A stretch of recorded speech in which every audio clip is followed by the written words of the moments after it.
Tetapi apakah seorang politisi berani bicara gender equality dengan sangat transparan tanpa basa-basi depan publik? Realitas politik itu tuh ternyata nggak seindah yang aku bayangin. Samara tuh pasti keras banget, Samara tuh pasti serem banget gitu. Dan bagi banyak laki-laki yang insecure, mereka menganggap, aduh serem banget nih, gue gak mau nih deket-deket sama perempuan kayak gini. Menurut aku salah satu yang paling penting juga itu adalah memasukkan sex education dalam kurikulum kita. Pilpres 2024 masih 2 tahun lagi.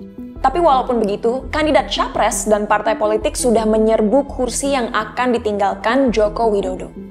Pada tahun 2024, suara anak muda lah yang akan menjadi salah satu kunci kemenangan bagi para kandidat.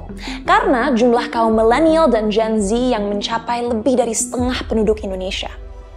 Akan tetapi, survei nasional anak muda menunjukkan bahwa 52,7% dari responden kaum muda merasa pesimis bahwa parpol dan politisi yang ada tidak dapat mewakili aspirasi mereka. Dalam beberapa tahun terakhir, kita melihat berbagai partai politik merangkul anak muda untuk mewakili mereka di mata publik.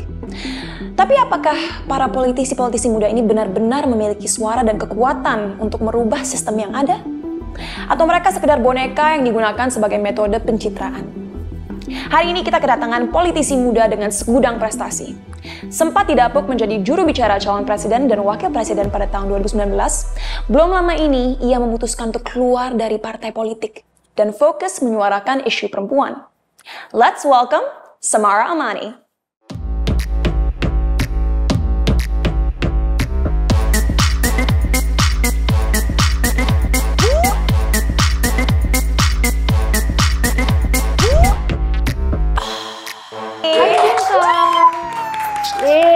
You know what? Aku suka banget loh perpaduan warna kita hari ini. Kita benar-benar color coordinated banget ya. Aku ngerasa ini bukan sok ngebagus-bagusin diri sendiri ya, tapi kita tuh anak muda yang keren, yang young energinya, tapi punya banyak pikiran dan pendapat. Iya sih, aku setuju. Aku setuju. Gak apa-apa, kita harus mengembrace strength kita dong. Exactly. Kenapa kita harus selalu underestimate diri kita supaya kelihatan humble? Iya. Yeah. By the way, did you know that you're the first politician I've ever invited on the show? Enggak, aku pikir kamu memang seneng, karena aku sering lihat kamu di MPR atau di Kementerian Agama, jadi aku pikir kamu beberapa kali ngundang juga politisi-politisi. Enggak, ini pertama kali dan aku seneng banget yang aku undang adalah Samara, karena aku ngerasa Samara adalah suara bagi generasi muda. Thank you nih, I feel honored loh. And speaking of being the voice of the youth, pengen nanya, sebenarnya Samara dari dulu udah menjadi sosok yang tidak takut untuk bersuara, dari kecil udah seperti itu, atau itu adalah sebuah karakteristik yang harus Samara bangun seiring berjalannya waktu? Aku tuh anak tunggal di rumah, jadi memang teman aku tuh ngobrol, teman aku berdebat itu mama papaku. Jadi memang di keluargaku itu nggak ada kultur untuk menekan aku atau misalnya membuat aku jadi nggak bisa bicara. Jadi aku biasanya kalau punya perasaan, punya apapun, aku tuh udah membiasakan untuk kayak ngedebat orang tuaku gitu loh. Itu sangat demokratis kok di keluargaku. Dan aku tuh emang seneng dengan isu-isu politik dari kecil. Aku inget banget mamaku selalu bilang kayak di tahun-tahun aku masih usia 5 tahun, 6 tahun gitu, aku suka teriak-teriak waktu pemilu 2004, Gus Dur, Gus Dur, Gus Dur gitu. Jadi jadi kayaknya walaupun nggak ngerti apa yang terjadi gitu kan ketika itu, tapi kayak waktu itu ada pemilu, Gus Dur gitu. Jadi kayaknya aku outspoken sih sejak aku kecil. But you know what, you said something very interesting. Di keluarga Samara katanya sangat demokratis. Tapi kalau nggak salah Samara kan keturunan Timur Tengah ya. Dan ini bukan aku mau menggeneralisasi, tapi pada dasarnya orang biasanya berpikir kalau keturunan Timur Tengah biasanya lebih konservatif, apalagi terhadap perempuan lebih opresif. Kalau boleh tahu, saat Samara tumbuh besar, pernah nggak sih merasa bahwa keluarga Samara membuat Samara merasa terlimitasi karena seorang perempuan? Kalau misalnya di keluarga aku sendiri enggak, karena mungkin lagi-lagi karena aku anak tunggal nih Cinta kan. Jadi papa mamaku tuh punya ekspektasi yang besar sama aku, mudah-mudahan nanti dia sukses di masa depan. Jadi nggak ada kayak limitasi atau keinginan mereka untuk menghambat aku. Bahwa mereka sering kali khawatir sama aku itu sering terjadi. Misalnya contoh waktu aku masuk awal-awal di politik tuh mereka khawatir banget gitu, kayak udah deh nggak usah ngapain sih. Tapi kekhawatirannya itu bukan karena mereka nggak mau aku maju. Kekhawatirannya karena politik itu kan bukan dunia yang santai ya. Politik itu tuh banyak hate yang kamu terima ketika di politik, banyak intimidasi yang kamu terima ketika seseorang berbeda pandangan politik. Jadi kekhawatirannya lebih ke situ. Tapi ini nggak terjadi di semua keluarga. Aku tahu juga banyak banget teman-teman aku yang keturunan Arab yang memang ada ekspektasi sosial yang berbeda yang misalnya ada di dalam keluarga aku. Misalnya ekspektasi sosial yang diharapkan di keluarga-keluarga Arab terutama pada perempuan adalah ya oke lah kamu sekolah, ya oke lah kamu dididik untuk menjadi perempuan yang baik, tetapi bukan untuk kamu memilih menjadi apa, tetapi untuk kamu misalnya fokus menjadi ibu rumah tangga. And again, cinta aku tuh orangnya nggak ada masalah kalau misalnya seseorang memilih menjadi ibu rumah tangga. Mamaku memilih untuk jadi ibu rumah tangga, tetapi masalahnya tuh bukan pada menjadi ibu rumah tangga. Masalahnya ketika seseorang itu dari awal nggak dikasih pilihan. Ya, soalnya lebih kayak misalnya kalau mamaku tuh bener-bener ngebebasin kamu mau jadi apapun, kayak kamu mau jadi chef, tentu aku nggak punya bakat gitu kan. Tapi kayak karena mamaku juga masak, jadi dia mikir siapa tuh kalau kamu senang masak nih kamu mau buat kayak F&B bisnis atau apapun, atau kamu mau nanti punya PR agency, karena dulu aku sekolah S1-nya komunikasi. Tapi papaku tuh lebih beda, papaku lebih kayak ayo dong sekolah bisnis supaya bisa bisnis gitu. Tapi ya itu maksudnya ya beda ya, orang tua kadang-kadang mama, papa mereka punya preferensi yang berbeda. Tapi intinya dari situ sebenarnya kelihatan kan bahwa mereka orientasinya tuh pengen aku maju. Tapi for you, kan tentunya kalau Samara dulu memilih untuk berpolitik itu karena Samara peduli Indonesia. What does it mean to be Indonesian for you? Apa artinya menjadi orang Indonesia kalau buat Samara pribadi ya? Iya, kalau menurut aku kita tuh pastilah ya, aku yakin misalnya mungkin Cinta atau misalnya warga-warga keturunan, ada yang keturunan Tionghoa atau keturunan Arab, kita pasti punya tradisi-tradisi yang mix ya, antara misalnya Chinese dengan Indonesia, atau kalau Chinese dengan yang Jawa, atau kayak misalnya aku keturunan Arab, tapi keluarga aku tuh backgroundnya Jawa Timur sama Jawa Tengah, mix gitu tradisinya. Tetapi menurut aku meski tradisi kita itu kadang berbeda-beda, yang menyamakan kita yang bisa buat kita nyambung itu adalah keindonesiaan gitu. Jadi itu tuh nggak relevan buat aku untuk diperdebatkan. Karena at the end of the day, Indonesia tuh kayak gitu, yang dimana kita bisa ketemu seseorang dengan beda latar belakang, beda tradisi, tetapi kita sama-sama merasa, betul sih kita beda, tapi kita tuh sama tau, kita tuh sama-sama orang Indonesia. Jadi kalau aku ngerasa kita tuh beyond perbedaan-perbedaan aku itu gitu. Dan aku ngerasa menjadi orang Indonesia itu adalah menjadi seseorang yang bisa mengenali dan memaklumi setiap perbedaan itu gitu loh, menghargai perbedaan itu gitu. That's beautiful. And you know, speaking of your love for Indonesia, aku pengen tahu cara berpikir Samara dulu ya, bukan sekarang, bukan 5 tahun terakhir, tapi dulu saat akhirnya memutuskan untuk masuk dunia politik. Apa yang membawa Samara ke dunia politik, dan pada saat itu apa perubahan atau dampak bagi Indonesia yang Samara pikir Samara bisa berikan? You know, what kind of impact did you think that you could give to this country? Waktu masih naif, jangan sekarang setelah udah punya experience. I want to know your naive days. Kayaknya sih dulu tuh aku tuh ngerasa bahwa kita tuh sebagai anak muda, banyak anak-anak muda yang misalnya memilih menjadi aktivis gitu, ketika menjadi mahasiswa kritik terhadap pemerintah, it's okay gitu. Tapi ketika itu aku ngerasa, aku tuh pengen banget masuk ke dalam sistem, pengen banget mengubah sistem gitu. Dan waktu itu aku sempat magang di Pemprov DKI Jakarta. Aku ngelihat nih para birokrat ini, dan ngelihat juga misalnya waktu itu ada gubernur dan berbagai macam kepala dinas. Wah, mereka nih kalau satu kali tanda tangan yang terimpact dari kebijakan mereka tuh jutaan rakyat Jakarta gitu misalnya, atau jutaan masyarakat lainnya gitu ya kalau di luar Jakarta. Jadi aku ngerasa, wah aku harus masuk juga nih ke dalam politik, aku harus bisa misalnya mungkin masuk ke jadi anggota DPR atau jadi kepala daerah, supaya nanti apapun yang akan aku lakukan itu punya impact dalam skala besar gitu. Jadi dulu kenaifan aku tuh lebih kepada impact tuh harus juga bisa berskala besar gitu. Aku pengen menjadi seseorang yang punya impact dalam skala besar. Itu waktu itu yang aku pikir. Itu aja. And I saw your video on Instagram the other day.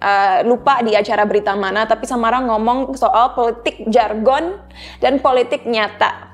So my question to you is, apakah politisi yang jujur dan stay true to their values bisa menjadi pemimpin negara ini? Is it possible? You know, I know that's a hard question, dan nanti jangan sampai dapat DM hate. But sebisanya aja jawab itu. Karena I'm not a politician, and in my heart I'm like, damn, I just wish kalau orang yang aku suka ini bisa menunjukkan warna mereka sebenarnya, kepribadian mereka sebenarnya. People like me, I'd vote for them. But now I see that they're lying, so why would I vote for them? Aku ngerti banget sih. Tapi aku akan jawab dengan jujur aja. Menurut aku, apakah mereka bisa cerita dan ngomongin semua values mereka? Aku agak skeptis jujur aja. Karena memang at the end of the day dalam politik itu kan kamu harus memenangkan Tergantung ya apa misalnya. Kalau misalnya maju jadi anggota DPR, sebenarnya mungkin masih bisa. Karena kalau jadi anggota DPR itu kan kita lihatnya dari segi konstituensi kan Cinta. Jadi ya kamu sebenarnya mewakili basis tertentu aja. Tapi yang sangat challenging menurut aku itu ketika seseorang maju jadi kepala daerah atau jadi presiden. Dan mengungkapkan misalnya isu-isu yang, kalau buat kita nih isu yang tadi Cinta omongin semua buat aku nggak kontroversial. Karena misalnya kayak buat kita ya gender equality itu penting banget gitu. Tetapi apakah seorang politisi berani bicara gender equality dengan sangat transparan tanpa basa-basi depan publik? Aku agak skeptis karena banyak banget masyarakat kita tuh yang masih sangat patriarkal. Sehingga kalau misalnya nggak dipoles-poles nih, yang terjadi adalah mereka tuh nggak akan dipilih. Jadi ada banyak hitung-hitungan politik soal itu. Jadi I don't think that's 100% possible. Tapi mungkin masih bisa lah ditweak dikit lah dengan cara-cara yang lebih halus. Karena kenapa aku ngomong kayak gini? Karena emang itu realitas politik aja sih. Karena realitas politik itu tuh ternyata nggak seindah yang aku bayangin. Dulu aku tuh mikir 100% sama banget kayak Cinta gitu. Kayak wow, aku pengen ngomongin semua hal yang aku omongin. Terus tiba-tiba dengan harapan kayak yang aku omongin ini hal baik loh gitu. Terus tiba-tiba kok backlash, kok orang pada benci sama aku, kok orang nggak suka gitu. Jadi aku sadar bahwa ternyata mungkin kalau kita tuh ngomong apa ada 100%, banyak yang nggak suka kali ya. Tapi kalau aku masih ngerasa tenang karena waktu itu aku anggota DPR kan mau majunya. Jadi aku merasa ya udah, aku emang nggak mau wakilin semua orang kok. It's okay kalau nggak mau pilih nggak mau pilih, kalau pilih gitu. Tapi kalau kepala daerah mau presiden challenging. I can imagine that. Menurut Samara, apakah anak muda benar-benar bisa membuat impact yang nyata dalam politik untuk sekarang? Atau kita hanya dipakai sebagai puppet gitu, supaya mereka terlihat lebih progresif dengan menggunakan anak muda sebagai publicity stunt mereka, sebagai juru bicara mereka? Because that's how I feel sometimes. They're like, oh, millennials, Gen Zs, and I'm like, I go to a certain event, and it's the same people, you know? Anak muda hanya berdiri di situ dan nggak bisa apa-apa karena birokrasi yang ada. So, what do you think? Ya kalau aku sih ngeliatnya nanti misalnya pemilu selanjutnya ini kita tuh tau gak sih yang terjadi pada pemilu lalu tuh adalah semuanya tuh pengen menggait suara anak muda. Terus kamu tau gak apa yang mereka lakuin? Apa? Mereka pakai sneakers, mereka pakai topi gitu, habis itu mereka kayak selfie gaul gitu yang kayak wah ini bener-bener perwakilan anak muda gitu, ngerti kan maksudnya gitu. Hanya sebuah fasad aja. Aku jadi khawatir nih ntar kalau dicek-cek zaman dulu 2019 jangan-jangan gue gitu juga. tapi anyway itu kayaknya dari experience aku tuh salah satu hal yang aku sadar, gila nih ngapain sih kita kayak gini dulu gitu. Karena sebenarnya at the end of the day yang lebih penting buat anak muda itu bukan kayak kamu pakai sneakers, dan siapa sih yang pakai sneakers? Kita mungkin lebih kayak kota banget kan, dan kita privilege. Tapi misalnya kita pergi ke kebun kacang dikit aja, ke daerah-daerah yang slum gitu, boro-boro mikirin sneakers. Setiap hari aja mereka masih makan makanan yang nggak bergizi karena kurangnya edukasi yang serius dari pemerintah kita misalnya. Jadi tuh yang lebih penting tuh kebijakan. Misalnya sekarang nih Cinta ya, masalah yang paling dihadapi anak muda tuh pengangguran terdidik. Jadi tuh banyak banget anak-anak lulusan S1 dan SMK yang harusnya kan siap kerja nih. Yang mereka justru nggak mendapatkan pekerjaan karena kebutuhan industrinya tuh beda dengan tenaga kerja yang diciptakan oleh pendidikan kita gitu. Jadi lebih baik nih daripada kayak jargon-jargon yang aku anggap kalau jargon-jargon kayak gitu ya kita cuma disuruh jadi penonton terus kayak hore anak muda. Lebih baik kasih dong kebijakan buat kita dan persoalan yang kita hadapin apa nih yang mau kamu kasih ke kita supaya masalah-masalah kita tuh selesai. Ya aku yakin kalau kebijakan sebenarnya possible lah. Masa kalau politisi nggak bisa kasih kebijakan, ya udah bikin podcast aja sama kayak kita. Exactly. Pernah nggak sih diremehkan karena kamu seorang perempuan saat masih involved dalam partai atau aktivitas-aktivitas politik, bahkan sampai sekarang diremehkan atau mungkin dijatuhkan karena mereka merasa oh what's she doing here gitu? Pernah banget. Jadi dulu aku tuh pengalaman pertama kali aku di politik yang sangat senior itu kan ketika aku pernah jadi salah satu juru bicara calon presiden ya. Terus di situ kan banyak partai-partai, banyak politisi-politisi yang lebih senior. Pernah aku datang ke sana, terus para politisi-politisi senior tuh ngomong kayak gini dengan ada yang condescending yang kayak adek sini dek gitu, duduk sini sebelah abang, biar abang ajarkan Dinda gitu. Ini pakai bahasa-bahasa ya kan, abang ajarkan Dinda caranya berpolitik. Ini Dinda ini kan masih muda Dinda gitu. Jadi tuh mereka merasa bahwa mereka sedang menjadi abang kita, dan mungkin kalau bagi banyak publik yang nggak menganggap ini penting, mereka nganggap bahwa ya udah bagus dong, ini kan maksudnya sedang mengajarkan. Tetapi sebenarnya cara mereka menyampaikan kayak gitu tuh mereka sudah memiliki asumsi bahwa kita tuh nggak ngerti apa-apa gitu. Kamu tuh young, kamu tuh woman, kamu tuh harus diajarkan gitu. Of course kita semua sambil belajar kan, tapi Tapi maksudnya caranya tuh bisa condescending banget. Dan Cinta, by the way, waktu aku lagi aktif-aktifnya politik itu, aku tuh pernah ngomong gitu kan, lagi debat-debat gitu. Terus aku inget banget, teman aku tuh lagi ngobrol dengan temannya satunya lagi. Terus bilang, gila nih Samara nih keren juga ya. Seru banget gitu ya. Lo mau nggak kalau misalnya dapet istri atau pacar kayak Samara? Terus teman laki-laki ini bilang kayak gini, waduh, jangan sampai deh gue nikah sama perempuan kayak Samara. Takut nanti kalau misalnya di rumah diajak debat terus lagi tiap hari. Jadi ngerti kan? Jadi ada semacam kayak persepsi bahwa jangan terlalu ini dong, jangan terlalu berani jadi perempuan, jangan terlalu sering debat kayak gitu. Dan bahkan ya, banyak banget orang nganggep kayak, wah Samara ternyata kamu tuh manusia ya gitu. Beberapa kali nih aku ngundang orang ke podcast. What does that mean? Dalam arti gimana? Iya kan? Kayak Samara tuh ternyata manusia. Banyak banget orang ngomong kayak gitu. Kayak emang selama ini kelihatan kayak aku robot gitu kan.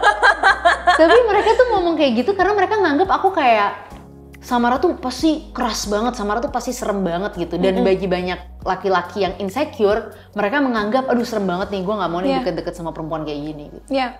I mean, aku hanya mau merangkum apa yang Samara bilang tadi. First of all, bagi mungkin generasi yang lebih senior daripada kita nonton ini, jangan pernah berpikir bahwa kita merasa kita tahu semuanya. Not at all. Yes. Tentunya kadang-kadang pengalaman hidup itu jauh lebih valuable daripada knowledge yang kita dapatkan saat sekolah atau mungkin saat bekerja. Tapi bukan berarti kita tidak bisa bekerja sama agar experience yang kalian miliki bisa digabung dengan cara berpikir adaptif dan inovatif yang kita miliki sekarang. Karena sebagai anak muda kita juga yang paling tahu apa yang kita pedulikan, apa yang kita inginkan, dan apa yang kita butuhkan. So let's merge, the knowledge and the insight that we have to build a better country. And I think it's possible selama generasi sebelum kita juga dapat menyadari bahwa perlu ada conversation, nggak bisa terus ada senioritas di mana mereka merasa oke, kita nggak mau dengerin yang lebih muda karena mereka so tahu, atau yang lebih muda juga at the same time juga nggak boleh mikir mereka udah tua jadul cara berpikirnya, udah let's ignore them. There needs to be communication, dan aku rasa itu adalah cara terefektif di masa depan jika kita ingin melihat perubahan gitu. And for men, don't be intimidated by smart women. Kalian harusnya seneng kalau ada perempuan yang bisa mengurus dirinya sendiri, pintar, punya prinsip. Karena suatu hari jika kalian serius, mungkin mempunyai keluarga, mereka juga lah yang akan mendidik anak-anak kalian untuk jadi sosok-sosok manusia yang berkualitas. So you should be happy to get a good quality woman. Don't be intimidated. Kalau kalian terintimidasi, berarti kalian masih harus mencintai diri kalian sendiri agar tidak insecure. Itu bener banget. And by the way, perempuan yang independen, sebenarnya perempuan independen, baik secara finansial, baik secara pribadi, itu sebenarnya harusnya kalau aku dari perspektif laki-laki seneng, karena berarti dia bener-bener sama kamu, karena dia sayang sama kamu, bukan karena dependensi lainnya. Yeah, that's true. And speaking of women, aku saat melakukan research melihat bahwa Samara bilang untuk saat ini keluar dari politik karena ingin fokus kepada isu-isu perempuan dan mengabdi menyuarakan isu perempuan dan kepentingan perempuan, right? And tentunya di Bicara Cinta ini kita tidak pernah memaksa narasumber kita untuk menceritakan apapun yang mereka belum siap ceritakan atau tidak mau ceritakan. Tapi as much as you're willing to, biasanya aku sering melihat orang-orang yang mengabdi kepada suatu issue atau cause itu karena juga sendirinya memiliki experience yang sangat traumatis, ya.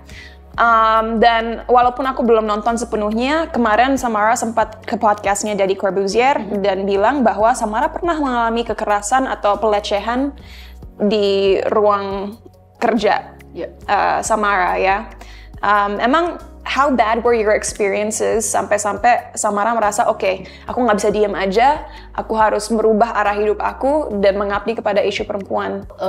Kenapa aku tuh jadi passionate banget sama isu perempuan? Karena ketika aku 5 tahun berpolitik itu, aku merasa orang tuh gampang banget untuk mengatakan hal-hal yang sifatnya melecehkan ke aku gitu. Misalnya nih ya, selalu ngomongnya kayak, aduh Samara badannya jelek banget. Dan sebenarnya ada kata-kata yang lebih parah dibanding yang aku bakal ceritain di sini Cinta. Tapi kayak ngomentarin bentuk-bentuk tubuh kita, ngomentarin misalnya bagian-bagian dari tubuh kita. Terus habis itu nanti ngata-ngatain semua bagian tubuh kita. Dan itu sesuatu yang kayak gampang sekali dikatakan gitu. Ketika kita misalnya bicara terkait isu-isu perempuan, itu biasanya harassment-nya malah makin keras gitu. Mereka merasa bahwa, emang kenapa kalau saya ngomong kayak gini gitu. Terus kalau misalnya kita bicara soal gender equality, mereka selalu misalnya mengatakan bahwa alah Anda aja kali nggak bahagia gitu. Mungkin Anda pengalaman dari segi seksualnya nggak menyenangkan dan lain-lain. Jadi itu sesuatu yang aku alami setiap hari gitu. Awalnya oke, tapi lama-lama wah ini nggak bisa dibiarkan karena aku menganggapnya gini, kalau sama seseorang seperti aku aja misalnya kan, mereka bisa mengatakan seperti itu, aku nggak ngebayangin experience yang didapatkan oleh banyak perempuan lainnya gitu. Nah, pertanyaan aku kepada Samara adalah, apakah ada solusi-solusi yang kita bisa cari untuk mengurangi tingkat kekerasan dan pelecehan di negara kita dalam jangka waktu dekat, atau kita harus nunggu 1-2 generasi sampai semuanya bisa berubah kan? Do we have to be pessimistic that we're not gonna see any change now, atau ada solusi-solusi kecil yang bisa membantu agar kita melihat perubahan yang nyata pelan-pelan dan gak usah nunggu sampai orang-orang yang in power sekarang meninggalkan dunia ini nanti. I'm saying it in a nice way, ya. Do we have to wait for them to disappear? Itu masuk akal kan. Tapi ya benar-benar. Menurut aku salah satu yang paling penting juga itu adalah memasukkan sex education dalam kurikulum kita. Yang aku nggak tahu kenapa itu jadi sesuatu yang sangat kontroversial gitu. Orang tuh menganggap sex education itu sesuatu yang sifatnya itu pornografi. It's not gitu. Itu tuh sesuatu yang justru mengajarkan anak-anak kita, generasi anak-anak kita itu untuk paham gitu apa saja yang tentang misalnya sistem reproduksi mereka, dan juga tentang apa yang tidak baik dan apa yang baik gitu misalnya untuk dilakukan gitu. Jadi ini tolong jangan dianggap sebagai sesuatu yang sifatnya mengarah ke pornografi. Itu dua hal yang berbeda, please. Terus itu menurut aku penting, tapi tetap aja itu butuh waktu kan, karena kita berarti mendidik bibit-bibit baru yang lebih open minded. Terus yang kedua ya mungkin yang untuk meminimalisir potensi-potensi buruk yang terjadi terkait pelecehan seksual, ya regulasi kan, regulasi turunan misalnya seperti Permendikbud yang kemarin disahkan oleh Menteri Nadiem Makarim. Menurut aku tuh membantu banget, karena itu memutus rantai potensi-potensi terjadi bahkan di tempat-tempat yang kita anggap aman, sekolah, terus kemudian kampus itu juga. Tetapi pada akhirnya Cinta, ini tuh masalah kultural kalau menurut aku, masalah kultural dan sistemik gitu. Jadi nggak bisa selesai dalam waktu yang sangat cepat, karena regulasi kan mengaturnya hanya di ranah-ranah tertentu gitu. Misalnya ranah perkantoran gimana? Itu kan belum diatur sama regulasi kita gitu. Aku ngerasa upaya kita untuk melawan pelecehan seksual itu nggak bisa hanya berhenti pada regulasi-regulasi yang akan kita buat, tetapi juga makin banyak orang yang speak up, makin banyak orang yang kemudian mengatakan bahwa ini salah dan nggak menormalisasi pelecehan sebagai sesuatu yang fun dan bercandaan. Itu penting sih. Itu penting sekali, you're right. And aku tahu bahwa sekarang sebagai S2-nya Samara lagi belajar public policy dan media studies. Menurut Samara, media dapat berperan nggak sih untuk mengubah cara berpikir masyarakat agar mereka bisa mempelajari values atau nilai-nilai yang baik, agar mereka lebih aware soal isu ini? Karena jujur, habis nonton Social Dilemma beberapa bulan yang lalu kan ditunjukkan di dalam dokumenter itu bahwa algoritma yang ada di social media itu dapat memperkuat polarisasi yang ada actually, karena orang yang misalnya punya values yang sempit, mereka terus tonton konten itu, jadi hanya konten itulah yang mereka lihat dan serap. Orang-orang yang mungkin lebih liberal juga nontonnya hanya konten-konten liberal, jadi hanya itu informasi yang mereka serap. This country is so big and I'm just worried. Okay, semua orang mulai punya smartphone sekarang, akses terhadap internet, media dan lain-lain, but how can we make it possible for them to learn the right values so that they can become moral people gitu, or people with good morals, Itu serem banget karena aku juga ngerasa bahwa bubble algoritma itu membuat komunikasi antara orang-orang yang berbeda pandangan itu nggak pernah sampai gitu. Dan akhirnya yang terjadi, mereka tuh punya realitas masing-masing yang berbeda gitu. Jadi mungkin kalau keluar dari cave-nya, keluar dari algoritma bubble-nya itu akan terjadi pertentangan di antara dua orang yang berbeda ini. Itu menurut aku salah satu alasan kenapa polarisasi itu makin tajam. Tetapi peran media itu penting banget menurut aku, baik media non-mainstream maupun media mainstream. Nah saat ini yang aku serem itu adalah banyak sekali media-media mainstream gitu yang akhirnya kayak semacam memperparah dan justru hanya mengambil apa yang sudah ada di sosial media. Misalnya nih, perdebatan-perdebatan di sosial media, atau bahkan yang kayak aku ceritakan kan, ada pelecehan-pelecehan seksual yang terjadi pada kita. hanya untuk mendapatkan engagement, mereka mengambil itu, mereka jadiin judul yang clickbait. Yes. Dan akhirnya apa? Akhirnya media mainstream yang kita harapkan justru bisa menjadi penyeimbang dari misalnya sosial media, karena mereka punya kurasi, mereka punya filter yang lebih baik harusnya. Mereka cuma memperpetuate apa yang sudah ada di sosmed gitu. Jadi nggak ada gunanya gitu. Mereka nggak mengedukasi, mereka nggak memberikan informasi yang baik gitu. Tentu nggak semua media mainstream, tapi aku tahu aja media-media mainstream tertentu yang sering melakukan itu. Dan ini juga menurut aku karena ada media-media mainstream yang seperti itu, media non-mainstream juga misalnya apa yang kita lakukan misalnya di konten-konten seperti ini, itu menjadi penting karena kita bisa mengimbangi dan bahkan memberikan konten-konten yang mungkin lebih edukatif dan lebih spesifik kan. Kalau misalnya content creator atau media yang basisnya seperti di YouTube dan podcast ini kan lebih spesifik gitu kan. Bisa mengimbangi apa-apa yang menjadi values kita gitu. Dan nggak fokus hanya untuk mendapatkan engagement yang ada di media sosial yang sudah penuh bubble. Scary world we live in. Tapi makanya untuk teman-teman di luar sana yang memiliki platform, mau itu platform besar atau kecil, pikirkanlah kalian mau jadi tipe manusia apa. Tipe manusia yang menyebarkan informasi yang akan terus memperburuk kualitas berpikir masyarakat kita, atau kalian ingin ikut berkontribusi agar Indonesia bisa menjadi negara yang lebih dipandang lagi di mata dunia. It's a food for thought. Kita nggak bisa mengontrol aksi kalian, tapi it's something I would like you guys to think about, right? And kita udah meng-establish bahwa aku yakin banyak orang berpikir bahwa Samara itu superhuman atau robot. Tadi kan tanya, oh manusia juga ya? Tapi berarti banyak orang berpikir kamu robot yang berani untuk speak up dan pokoknya nggak punya ketakutan deh. Tapi that's impossible. You are human at the end of the day. Jadi kalau boleh tahu, ketakutan terbesar Samara sebenarnya apa sih? Dan nggak usah ketakutan untuk diri sendiri ya. What's your biggest fear for this country? Apa ketakutan terbesar Samara untuk masa depan Indonesia? Ketakutan aku tuh kalau misalnya sampai kita tuh stuck di sini gitu. Menurut aku Indonesia tuh punya banyak sekali potensi. Anak-anak muda kita punya banyak potensi, perempuan-perempuan kita itu punya banyak potensi. Tetapi aku takut kita stuck di sebuah kultur di mana kita menganggap semuanya itu hanya jargon misalnya. Kita stuck di sebuah kultur di mana kita menganggap pelecehan seksual itu sebagai sesuatu yang lucu kok, ini cuma bercanda, jangan baper dong gitu. Jadi itu yang aku takutin. Dan bahkan ketika kemarin rancangan undang-undang penghapusan kekerasan seksual mau disahin kan, ingat banget kan banyak banget fitnah-fitnah yang didapatkan oleh rancangan undang-undang ini, dan bahkan Permendikbud kita juga difitnah. Jadi itu ketakutan aku sih, bahwa kita culturally utamanya itu akan stuck di sini, karena menurut aku pada akhirnya regulasi, hukum dan segalanya itu kan akan diserap dari kultur masyarakat kita ya. Jadi kalau kultur masyarakat kita itu masih begini, keputusan-keputusan politik yang diambil juga nggak akan maju gitu. Aku bisa terus-terusan bicara soal ini sih, tapi takutnya nanti malah kita in trouble. So in order for us not to get in trouble, gimana kalau kita main game dulu? Oke. Jenga games.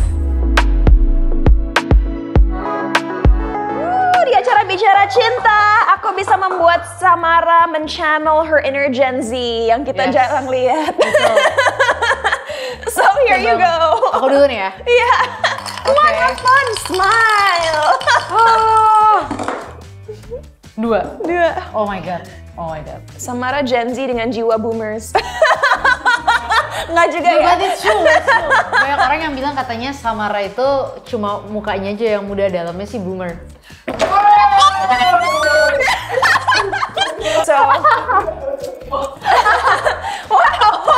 ini jiwa boomers asli, tadi narik gini, padahal pelan-pelan aja dorong. Gak ada gitu. rasa sama sekali. Parah banget. Apa nih? Kasih kesan-kesan kamu tentang Bicara Cinta hari ini pakai logat Jawa. Oh ya? Oke, Cinta. Ya saya sih jujur aja seneng ya sama acara hari ini. Saya merasanya itu bisa belajar banyak dari Cinta, bisa juga mengungkapkan apa yang saya percaya gitu di sini. Terima kasih loh Cinta ya. Oke, sami-sami. Oke guys, break bentar, kita susun ulang. Alright, tim aku sudah mereset gamenya biar nggak berhenti di situ. My turn. 2. Let me show you untuk nggak how it's merubuhkan done. Wow. sih chill. Ini bener-bener real Gen Z dan milenial lah. Iya, exactly. Apa kejadian memalukan yang pernah kamu alami saat berbicara depan orang banyak? I'm sure it's happened, cuman aku tipe orang yang karena di depan kamera terus harus belajar untuk apapun hal buruk yang terjadi sama aku harus bisa ngelupain secepatnya karena aku selalu dilihat orang kan, dan kalau aku sampai bad mood atau menunjukkan suatu kesan yang kurang baik, people are gonna remember. So I'm sure ada, tapi let's just say untuk sekarang aku nggak tahu malu. So that's my answer. Nggak tahu malu, oke kok. Tapi kalau mau jadi politisi kan harus nggak tahu malu kan? Iya bener nggak tahu malu. Okay. Buka tembok ya kan? Yeah, exactly. Semoga kali ini aku nggak ngerubuhkan lagi supaya nggak setiap kali aku ngambil disatulan ya. 5. 1, 2, 3, 4. Waduh, gawat. Oh. Aku udah serem. Udah serem banget, tanda-tandanya udah hampir ya kan? Iya, Truth okay. jadi Iya, ya. iya. You can pick truth. Hal pertama yang dipikirin setiap kali bangun tidur. Kalau sekarang ini sih tugas sih, dan aku kan sekarang ada tesis ya ketika kuliah. Iya. Jadi pertama kali bangun, aku harus ngerjain tugas aku gitu. Karena biasanya kalau aku bangun pagi itu pertama kali yang aku lakukan itu kan jalan pagi kan. Jadi kalau bangunnya tuh kesiangan, aku bakal bad mood biasa seharian. Jadi tetap harus langsung ngerjain tugas. Jadi selalu tugas jalan tuh sesuatu yang aku pikirin. Kita similar ya, aku juga kalau bangunnya nggak cukup pagi dan nggak punya waktu buat meditasi, terus olahraga, itu bisa bad mood seharian. Bad mood kan. Yeah. I guess that's the trait of a leader. Aduh guys. Mungkin ya. Aku nggak itu ya, aku nggak cocky ya. Ini hanya persona yang aku berikan depan kamera, aslinya nggak gini kok. 3. Oh. Oops. True. I probably should do dare so it's more exciting. Staring contest, yang kalah harus ambil truth. Ini sebenarnya dare buat dia sih. Sama aja jadinya. Liatin aku. Oke. 3, 2, 1.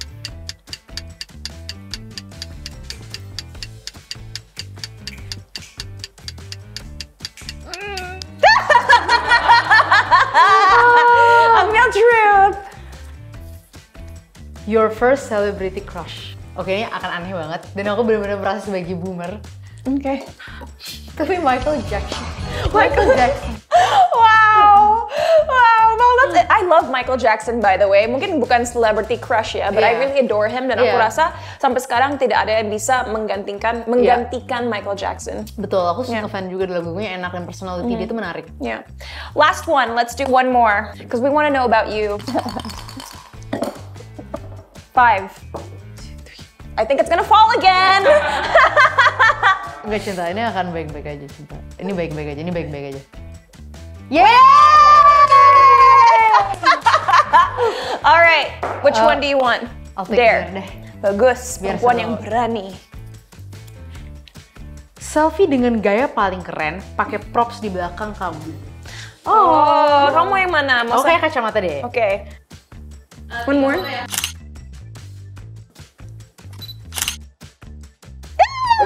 Aku yang excited. Alright, well that's it for Jenga games. Let's get back to the chit chat.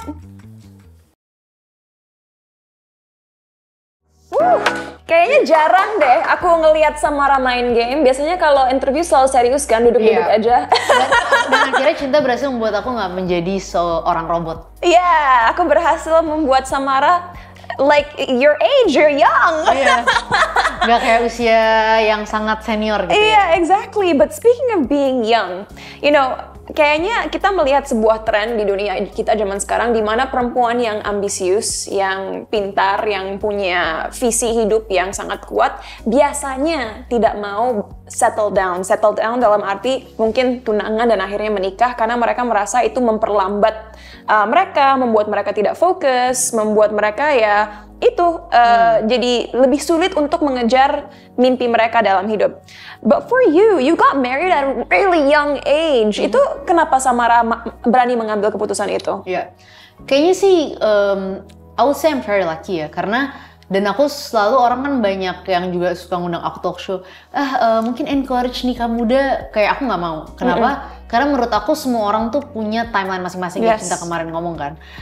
Jadi nggak bisa, mungkin aku milih nikah muda, belum tentu nikah muda aku tuh applicable ke semua orang gitu. Jadi aku nggak pernah mau ngasih kayak seminar atau talk show atau tips menikah muda tuh aku nggak pernah mau.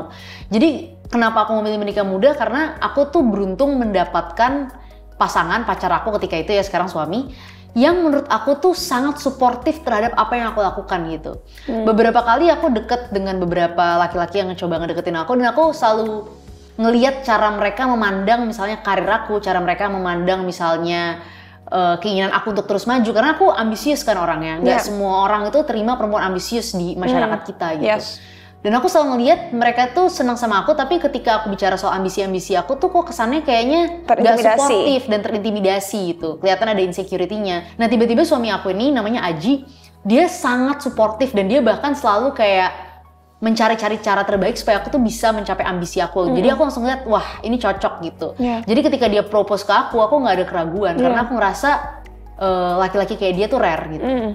So dalam arti he wants to see you fly high ya. Dan itu kayaknya jarang sekali aku lihat di masyarakat kita, di mana mereka melihat pasangan mereka yang seorang perempuan dan ingin terus mengangkat perempuan itu agar terus lebih sukses dan bahkan kalau posisinya mungkin bisa lebih tinggi daripada seorang suaminya karena dia secure, dia nggak apa-apa dengan itu.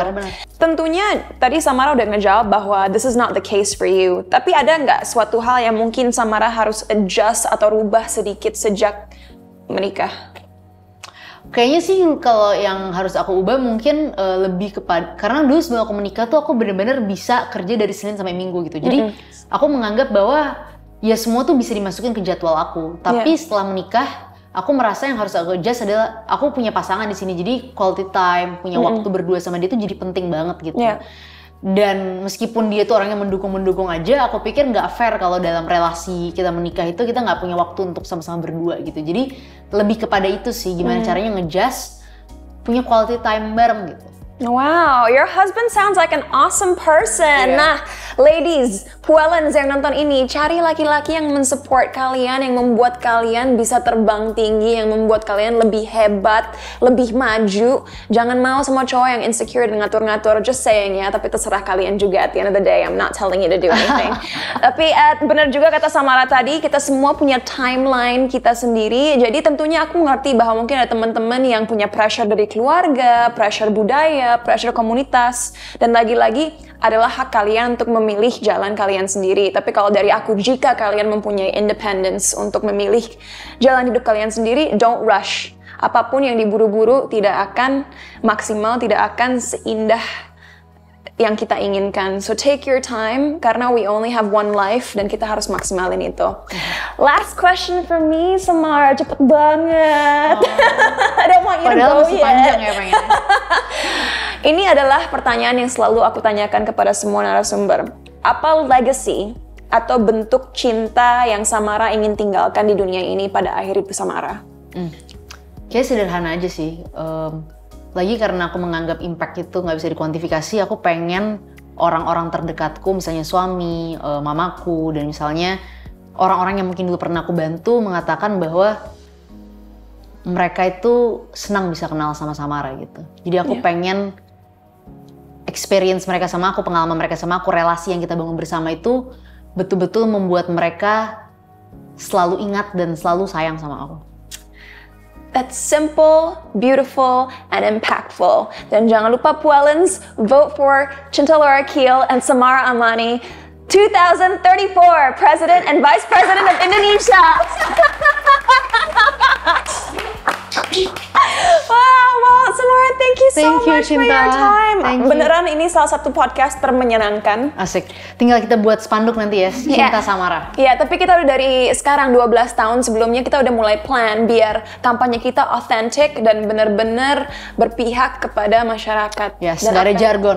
No jargons. Well, thank you, my dear. Thank you. Have a great weekend dan pokoknya salam buat keluarga. I'll see you soon. Mulai sekarang kita akan lebih sering hangout, bertukar pendapat.